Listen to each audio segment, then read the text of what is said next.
Bet, the wise guy here. Hanging out here at my favorite place. See if I can flip the screen here. By the river, the dock, watch people fish. While I'm here, I'm going to do a live Amazon FBA, how to sell on Amazon steps. So if you have any questions about selling on Amazon, hit me up in the comment section below. Ask your questions. And obviously, yesterday I put out the big announcement that my course is now only 97 bucks. So make sure you click that link in the description to the course. Look at it, see if that's something you want to jump into. That's permanent pricing, so you can take a couple days to think about it. Don't worry about it going up to 500 US. Is less than 100 bucks, so it's a no-brainer decision. It's ultimately an impulse buy for most people who are learning how to sell on Amazon. It's a blueprint on how to do it.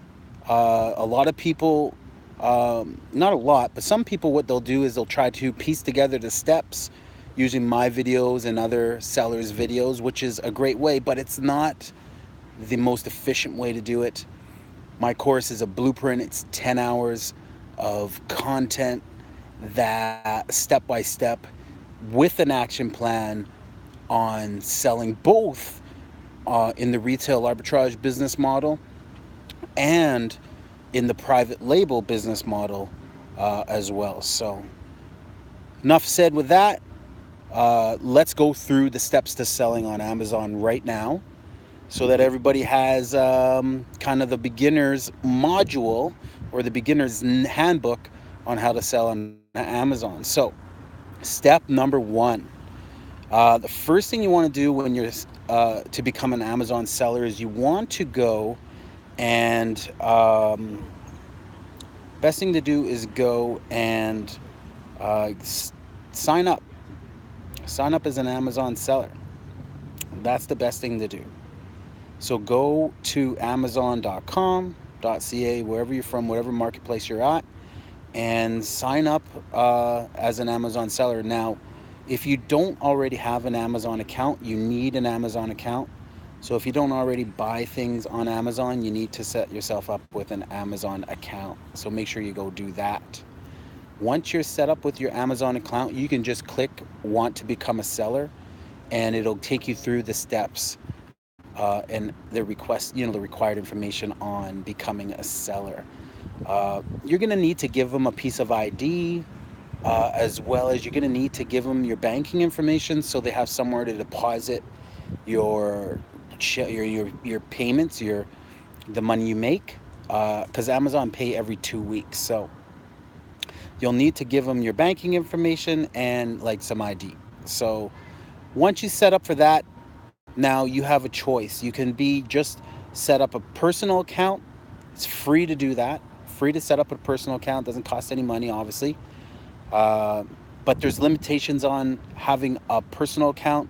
You only have up to 30 sales a month before it ends up costing too much money to just be a personal account. And then there's the option of a professional seller, and the professional selling account is like $29.99 a month, but you have unlimited sales. So if you're, for example, if you launch 50 units to Amazon and you sell through 50 units, that's going to cost you $50 to sell, because Amazon charge $1 per unit every time, plus the traditional, box, pick and pack fees, shipping fees, commission, so you would need to make sure that as you grow as a seller, once you start getting your feet wet, that you are on the proper account. So that's step one. Go set yourself up. Step two, if you're doing retail arbitrage, is to start with $25 and head to a discount store like a Dollarama or a Dollar Tree or a dollar store and begin scanning products. The scanner that you will use is called the Amazon Seller Central app. So you want to download Amazon Seller Central, and download that app, log on with your Amazon seller login information, and then in the top right corner there's a picture of a camera. That is actually your scanning tool. When you turn it on, there will be a few blinking lights, and you can scan either the barcode, which will give you more accurate information, or you can scan the actual image of the product, and it'll populate products that are populated with that image. So but ultimately the UPC barcode is the code that you want to scan as often as possible. But if you can't find it, then scan the image and you'll be able to find it there. If you can't find it, you can actually type it in to the search bar in the scan app and type in the name of the product, and that will pull it up as well. So now with your $25, this is just a starter kind of illustration of how to get started as a new seller. A lot of people do it differently, so this is not the necessary blueprint per se. This is just a starter's guide to getting people started in this video. So take $25, $50, $100, whatever you have, start scanning products and start looking for products with a low sales rank. First, when you scan products, you want to look to see if there is a sales rank.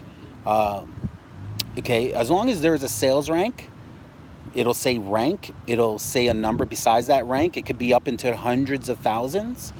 It could be as low as number 1. Okay, it could be in the millions for books, or it could not have a rank at all. You do not want to buy products as a beginner that don't have a rank at all. You want to stay away from those products. So start scanning products that have a rank. Okay, the lower rank, the better. That means the lower rank, the more sales that are occurring. To check the sales history and the price history and the rank history of a product, just to see the trend of the product, the season of the product, its highs and lows, almost like a stock market ticker. You can go to a website called camel.com. And in that website, you can search UPCs, you can search the name of the product, but you can actually see the history of its sales, the history of what it was selling for, all of that stuff using camel.com. So it's a great verification tool for ranks. A lot of people don't understand ranks, and they always ask the question, what's a good rank? What's a good seller rank? Is 200K too high, too low? It depends on the category. It depends on the subcategory. Books can be much higher than, say, tools. Home decor would be much lower. Toys can be higher. So it really depends. I'm of the thought process that if it has a rank, I'm happy. If there's profit, I'm happier.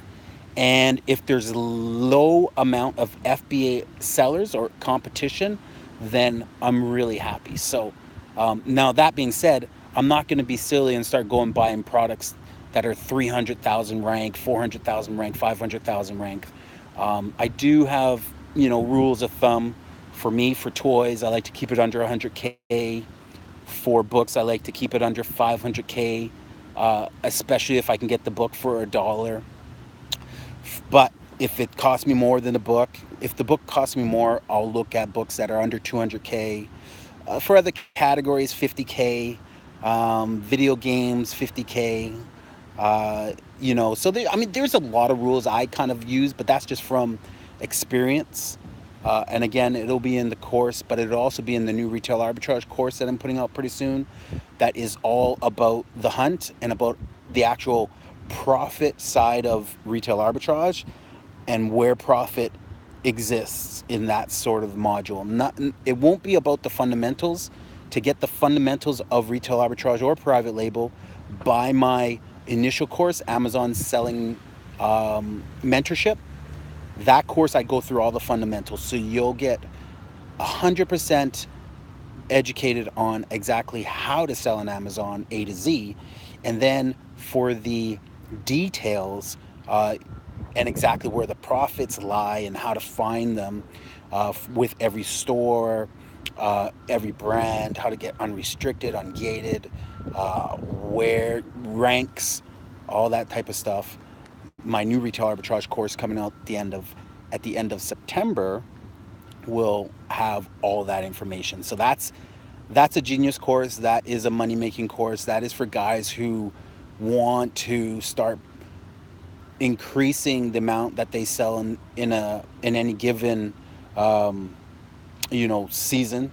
Right now I'm at $500,000 in revenue, and so that retail arbitrage course is for people who are striving to get to that level. Okay, it's none of the basics are in this particular course. This is all the meat and potatoes of buying bulk, wholesale, all that type of stuff. Okay, if you want to learn, if you're a beginner, then buy the Amazon selling mentorship program that I just dropped down to $97. That's where you want to start, and then from there you can buy the advanced courses that are available for $97 as well. So but yeah, so once you start scanning products at stores, you're going to start purchasing products. Get for your first order, try to get between 20 and 50 units. Okay, you'll want to buy these things from dollar stores and discount places that are 70% or more on discount. And you'll want to invest anywhere from $25 to $100 or more if you have it. But you'll want to do your initial inventory buy, and you'll want to accumulate as much inventory as you can initially with the funds that you have to do retail arbitrage. So it's not a huge investment upfront capital-wise. $25, $50, $100 is all you need to really start your first phase of retail arbitrage. Next thing you want to do is you want to do a home arbitrage, and that's what I call when you're in your home and you're scanning your used books, the books that you have on your shelves that you no longer read, any unopened products that you might have at your home that are under beds or in closets that you've just kept in storage. You'll want to scan those products, and you'll want to, again, check the rank for that particular product. If it's a book, you want to check the used rank versus the new rank if you're selling a used book, because that's what you'll list it under. If it's an unopened toy, you'll want to check the rank. Now, when scanning things, you'll want to make sure that you're eligible to actually sell the product. When you scan it, it'll give you it'll flash information, but it'll say right there your eligibility. You are eligible or you cannot sell it. If you cannot sell it, it'll also flash restricted a lot of the times right onto the image of the product that you just scanned. So it'll tell you if you're restricted or not. So that's important. Do not buy products that you are not eligible to sell. So going back a little bit, don't buy products if you're not eligible to sell it. Buy only products that you are eligible to sell. And that information is all via your scanner on your Seller Central app.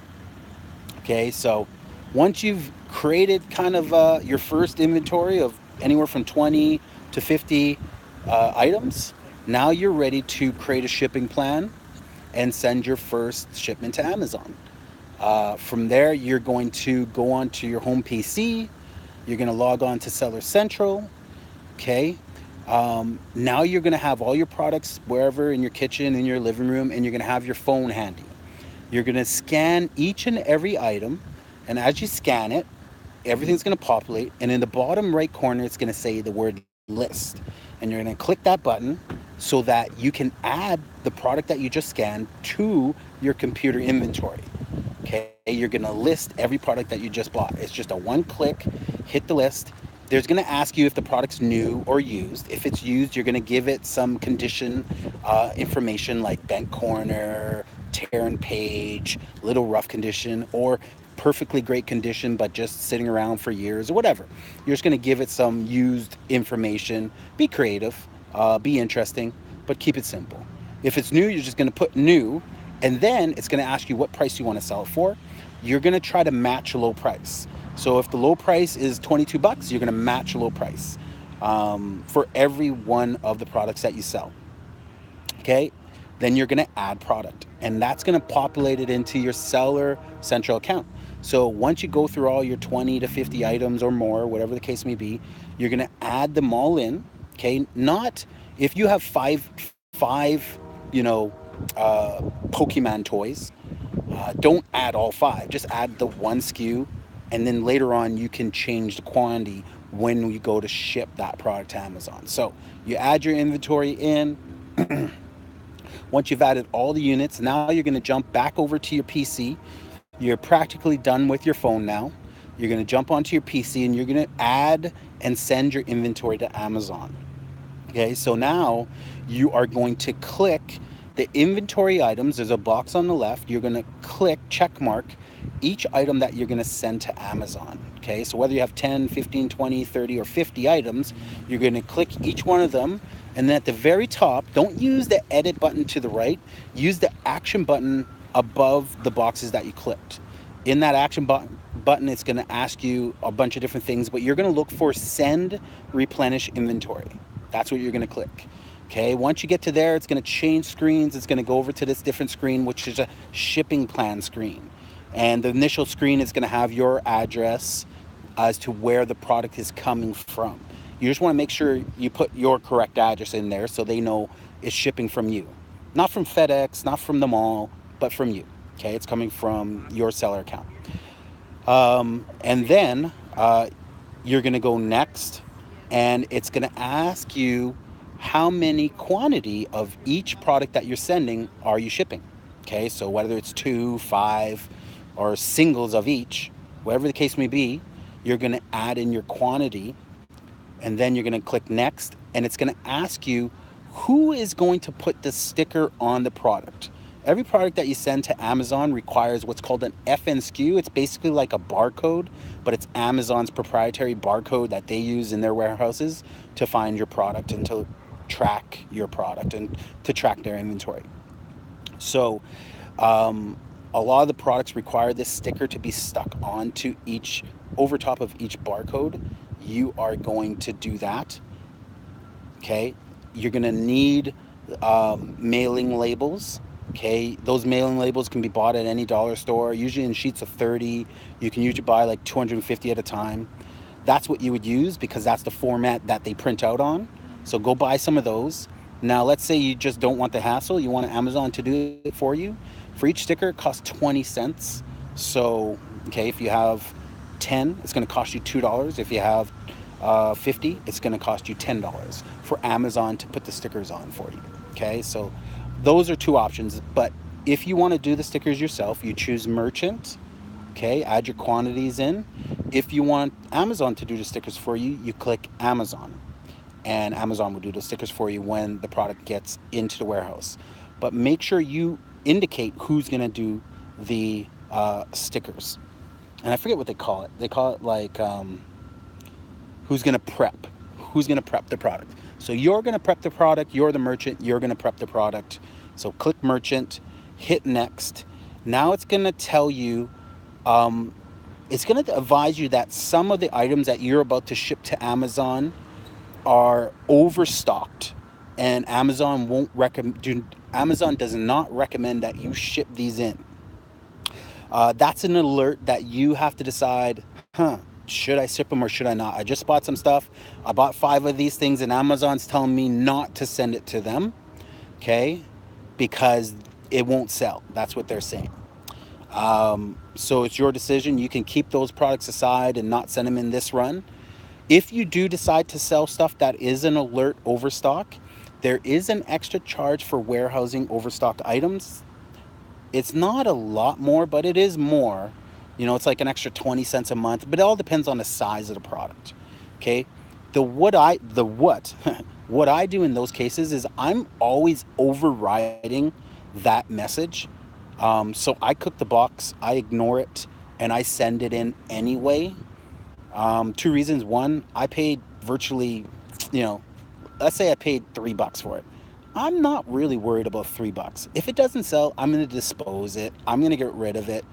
Sometimes I'll recall it and get it shipped back to me, but you know what? I'm going to try to sell it. The reason I'm going to try to sell it is at the end of the day, I can get my product to the very top in the buy box and be the one to sell it as long as I have the best price.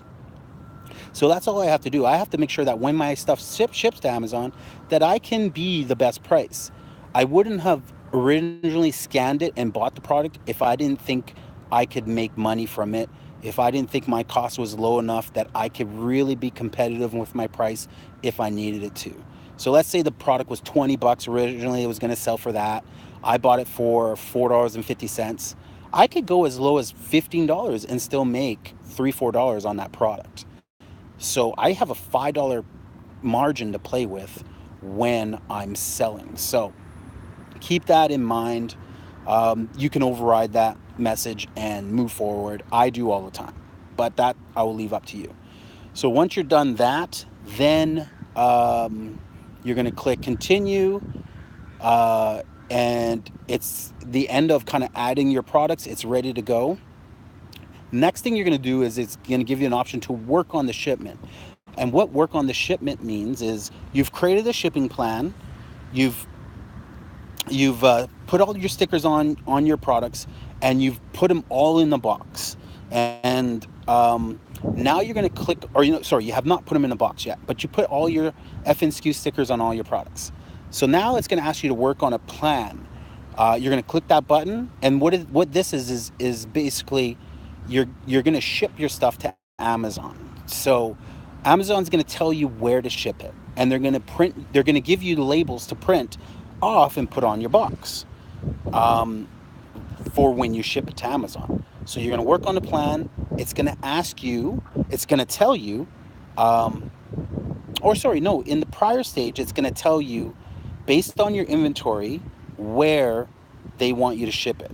So a lot of times Amazon will look at your inventory and you have 50 things, and they may go 40 of these things I want you to send to this location, this state, or this province, but 10 of them, and usually those 10 are all the same thing, but these 10 I want you to send to this location.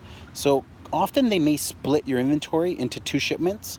Therefore, you have to split your shipments into 2 boxes, and you label them accordingly.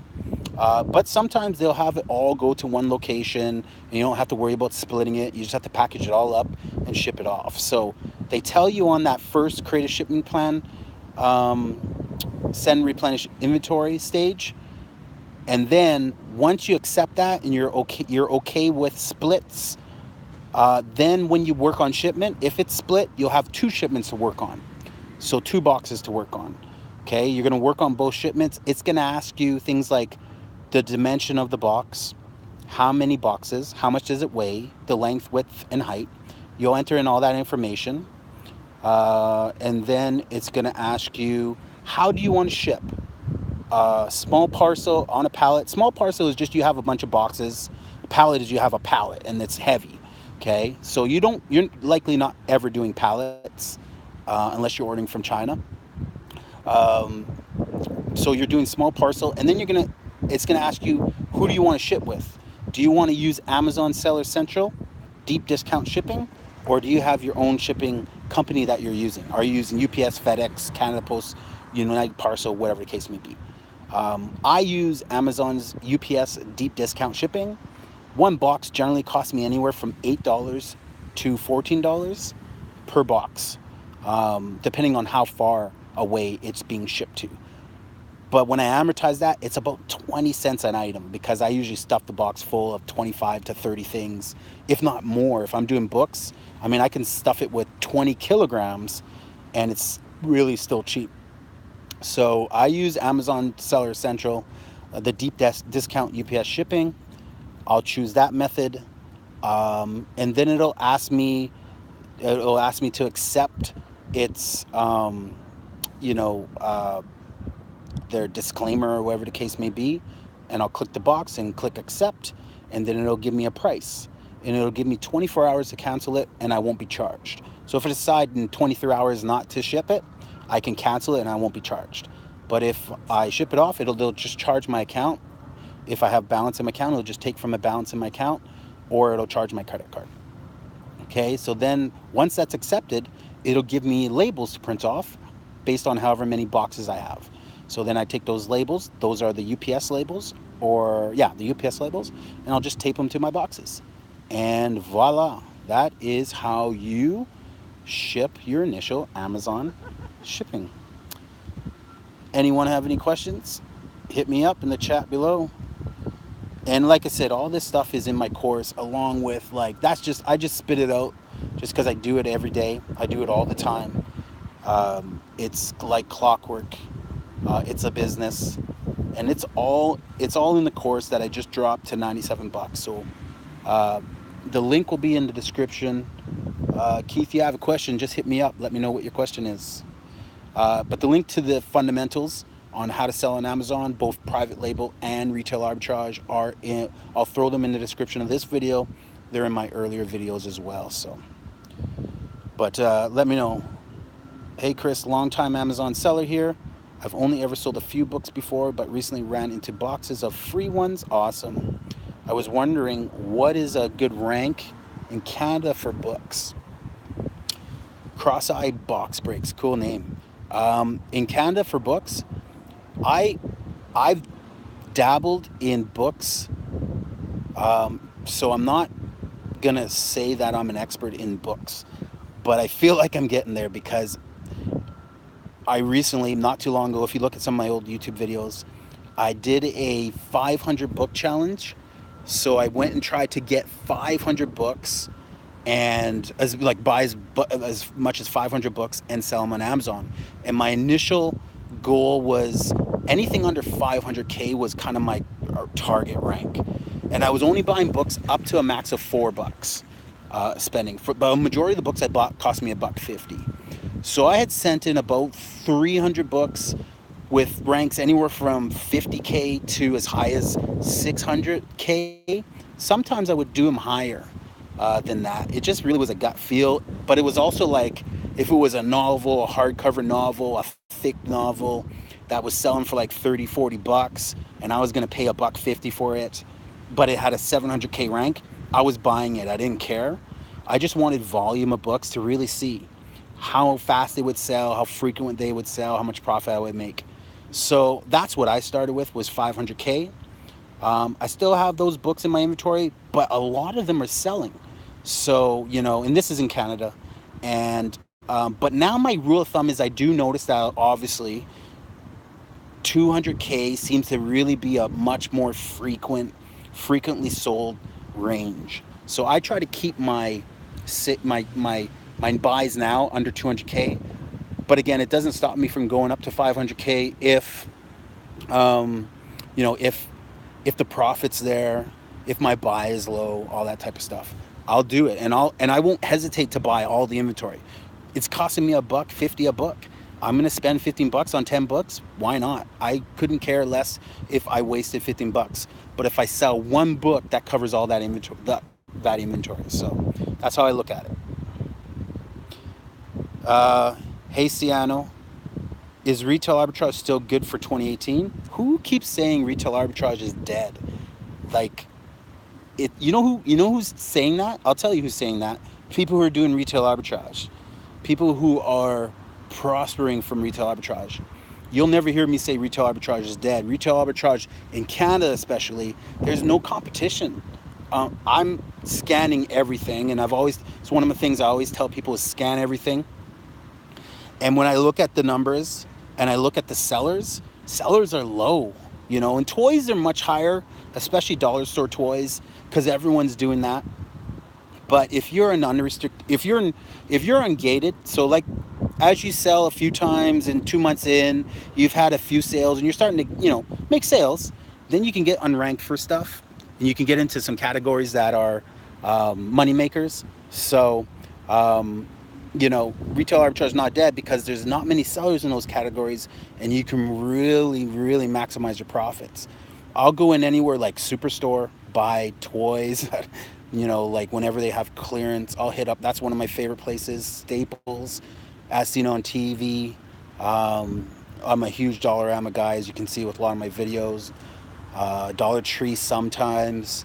I hate Walmart. I've never really ever bought anything from Walmart. But no, it's not dead. Don't listen to people who are saying that. That's the stupidest thing. It's easy business model to start. It'll cost you 25 bucks. You can start for free as a personal account and just pay when you sell things. But like I said earlier in the video, once you get up to about 30 sales a month, you got to switch to pro, because Pro's $29, but it's unlimited, versus personal is $1 every sale. So you got to switch. Thanks, Chris. Feels good to finally have that answered. Yeah, you got to trust yourself, man. You got to go and put inventory into Amazon centers. I'm always telling people it's an inventory game. Just keep getting your inventory up. Qualified inventory. Don't be crazy. Don't be stupid. Don't send stuff without ranks. But make sure it's qualified inventory, and then chase your inventory that's selling.